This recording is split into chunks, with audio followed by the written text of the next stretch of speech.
kalian semua, selamat datang di video aku, Dewi Elrai.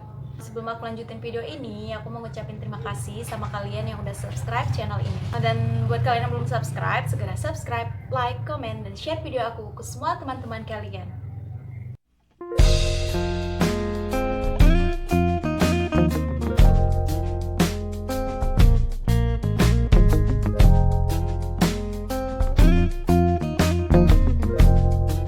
Oke, kali ini aku akan membahas mengenai kisah tragis dari seorang penulis terkenal pada masanya. Aku fokus pada satu ini aja ya, fokus pada satu tokoh aja, yaitu bernama Virginia Woolf, atau nama lengkapnya itu Adeline Virginia Stephen.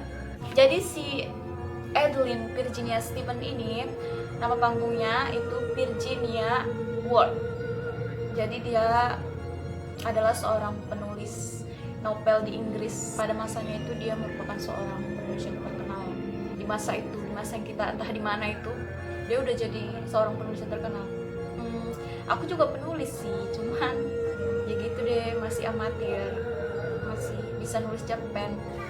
Itu pun ceritanya masih sederhana lah, masih orang yang sering baca buku mungkin udah bisa nebak. Kalau mau lihat cerpen aku punya halaman di Facebook namanya Cerpen Dewi Ray. Aku baru upload satu kisah dengan 3 part. Jadi silakan buka aja kalau mau baca. Kalau enggak ya udah apa-apa sih. Adeline Virginia Stephen atau Virginia Woolf ini lahir di Kensington, Middlesex pada tanggal 25 Januari tahun 1882.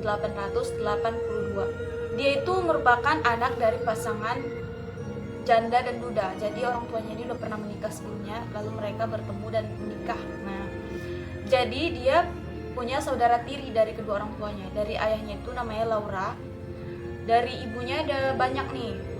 Lihat dulu. Ada Gerard, Stella, dan George Duckworth. Kemudian dia punya saudara kandung, yaitu anak dari pernikahan kedua orang tuanya. Ada 3, ada Vanessa, ada Toby, dan ada si bungsu Adrian. Mereka ini tinggal di 22 Hyde Park Gate. Jadi dia itu dibesarkan di keluarganya dengan keluarga yang terpelajar. Jadi ayahnya itu merupakan seorang penulis juga, makanya nurun sama dia. Jadi di rumahnya itu ada perpustakaan besar. Sebenarnya aku tadi malam udah baca kan, si Virginia Woolf ini menikahnya itu sama si Leonard Woolf. Cuman aku cari-cari lagi kok nggak ada. Kalau nggak salah itu tanggal 10 Agustus gitu. Nanti aku tulis di layarnya ya. Jadi dia punya prestasi dengan menyelesaikan beberapa program sarjananya. Jadi aku aja cuma bisa nyelesain 1, dan itu penuh dengan air mata, penuh dengan segalanya lah gitu. Dia bisa nyelesain banyak sarjana dalam satu waktu, yaitu ada bahasa Yunani, ada bahasa Latin, ada bahasa Jerman, dan sejarah. Ada 4 sekaligus, hebat ya kan? Di Ladies Department of King's College London, atau yang sekarang dikenal itu adalah Queen Elizabeth London. Jadi karena si Virginia Woolf ini memiliki banyak gelar, jadi dia punya banyak pengetahuan gitu kan, dia jadinya dekat sama reformis awal pendidikan tinggi kaum perempuan, yaitu ada Clara Peter, George Ward, dan Lillian Faithfull. Kemudian karir menulisnya, Virginia Woolf ini udah mulai menulis itu sejak dia masih kecil, yaitu pada tahun 1904. Dia lahir tahun 1882. Jadi tahun 1904 dengan usia sekitar 21 atau 22 tahun, dia udah menerbitkan karya pertamanya. Terus di tahun berikutnya atau tahun 1905 itu dia udah menulis untuk Times Literary Supplement. Jadi dia udah jadi penulis gitu, Times Literary Supplement itu. Kemudian dia membuat novel pertamanya dengan judul The Voyage Out. The Voyage, susah kali bilangnya. Memang lidah nggak bule ini susah ya kan. The Voyage Out. Jadi novel pertamanya ini diterbitkan oleh saudara tirinya sendiri, yaitu si Gerard Duckworth dan si Company Ltd. Jadi yang saudara tirinya itu si Gerardnya. Narasi-narasi dari novelnya ini dia itu berfokus pada karakter dibandingkan pada plot ceritanya, makanya sering disebut dengan stream of consciousness. Kemudian dia bergabung menjadi anggota grup Bloomsbury. Bergabungnya ini dikarenakan sebenarnya setelah dia menikah sama suaminya si Leonard Woolf. Karya-karya yang dihasilkan dari si Virginia Woolf ini ada banyak. Dia menerbitkan 9 novel. Ya ampun, aku nulis satu aja nggak kelar-kelar dan ya udah nggak aku sentuh lagi. Kemudian dia punya ratusan cerpen yang tersebar di berbagai media atau buku kumpulan cerpen. Lalu membuat 3 buku biografi yang ditulis pada tahun 1928, 1933, dan 1940. Lalu dia juga membuat puluhan karya non-fiksi yang tersebar di berbagai jurnal dan buku. Lalu dia juga menulis autobiografi dirinya sendiri. Namanya pun menjadi trending setelah dia menulis novel dengan judul Mrs. Dalloway pada tahun 1925.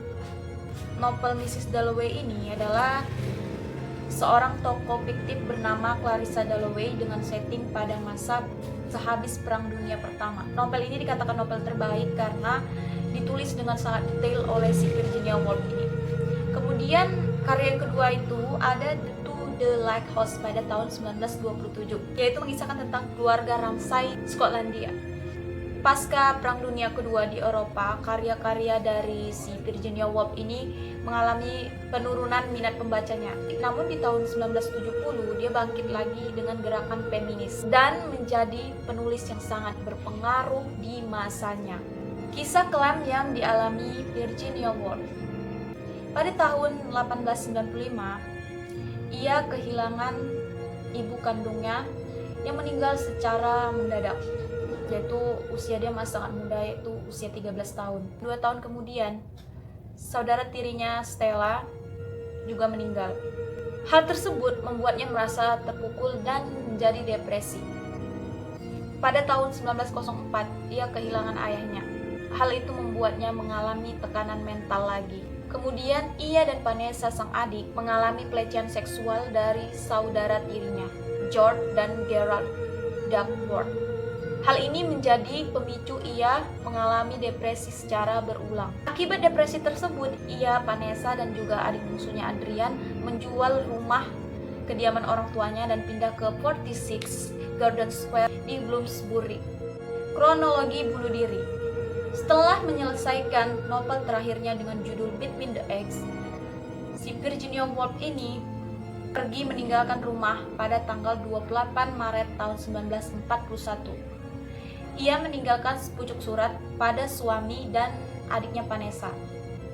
Di surat itu, dia memberikan isyarat akan bunuh diri, cuman gak diketahui dengan cara apa dia bunuh diri.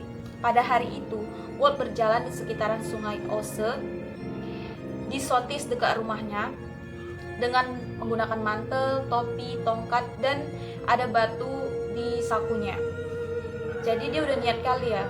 Jadi kan kalau ditambah batu jadi makin berat gitu supaya dia langsung tenggelam gitu. Dan dia menenggelamkan dirinya di sungai Ouse tersebut. Lalu jasadnya diketemukan 3 minggu setelah kejadian itu. Apa yang membuat dia melakukan bunuh diri ini? Ya sama, karena dia mengalami depresi lagi mengenai kisah kelam yang dialaminya di masa lalunya.